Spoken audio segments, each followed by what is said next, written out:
Ақпараттарымызды жалғастырамыз. Қазақтың тарихынан аты мәңгі өшпейтін Нартулған Нұртас Дәндібайұлы Оңдасыновқа биыл 110 жыл. Қоғам қайраткерін құрметтеген түркістандықтар арнайы спорт түрінен қазақша күрестен турнир өткізді. Оған демеуші болған өңіріміздің ақсақалдары. Толығырақ Жазира Әбдіқасымқызы тарқатады. Балуан Шолақ стадионында өткен дода 3 сағатқа созылды. Ересектер арасында өткен тұғырлы бәсекені көрмекке өңір басшысы арнайы келді. Онда облысымыздың палуандары өздері бақ сынасты. Жарыстың жоғарысына шығып бағын сынағандар қатарында орындарды анықталды. Мен бас жүлдені алып отырмын. Бұндағы осы ұйымдастырып отқан Нұртас атамыздың спонсорларына және де беріп отқан Отырар ауданының жетімдерлер қауымына үлкен рахметімді айтқым келеді. Бұл жарыс осымен бітіп қалмай жалғасын таба берсін дегім келеді. Бұл жарыс қазір аудандық болып өтіп жатса, облыстық болып өтіп жатса, ендігі жылы республикалық, алғы жылы халықаралық жарыс болып өте берсін. Жарыстың жеңімпазы Сабыржан Әбілдаулы атанды. Енді жарыстың жүлде қорына келсек, жарыстың жеңімпазына 250 мың теңге, екінші орынға 100 мың теңге, үшінші орынға 50 мың теңге сыйақы берілді.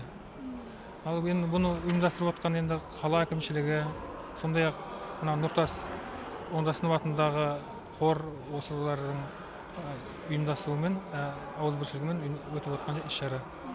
Бұл енді іс-шара өз деңгейінде жақсы дәрежеде өтті деп айта аламын. Себебі ешқандай бұлай не болған жоқ, барлығы жақсы өтті. Аскем Нұртас Оңдасынов жайында ой қозғасақ, 1962 жылы зейнеткерлікке шыққаннан кейін шығармашылықпен шындап айналысқан. 1969 жылы арабша қазақша түсіндірме сөздігі, 1974 жылы парша қазақша түсіндірме сөздігі жарық көріп, қалың оқырманның ыстық ықыласына бөленді дейді Дінмұхамед Қонаев өзінің өтті дәурен осылай кітабында. Атақты қоғам және мемлекет қайраткері Нұртас Дәндібайұлы Оңдасыновтың туылғанына 110 жыл толу құрметіне арналды. Әрине, ол адам болғаннан кейін кезінде жұмыс істейді, қызмет қылады. Біздің Нұртас Дәндібайұлы Қазақстан үкіметін 13 жыл басқарған. Және де бір өте қиын кезде, тар жол тайғақ кешу кезінде басқарды. Түркістан қаласында іс-шара өтті. Әрине, енді шілей жоғары дәрежеде болмаса да, өзіне лайықты жобада өтті. Жалпы жарыс ойдағыны көздеді. Жоғары дәрежедегі төрешілер төрелігін көрсетіп, жеңімпаздарды анықтады.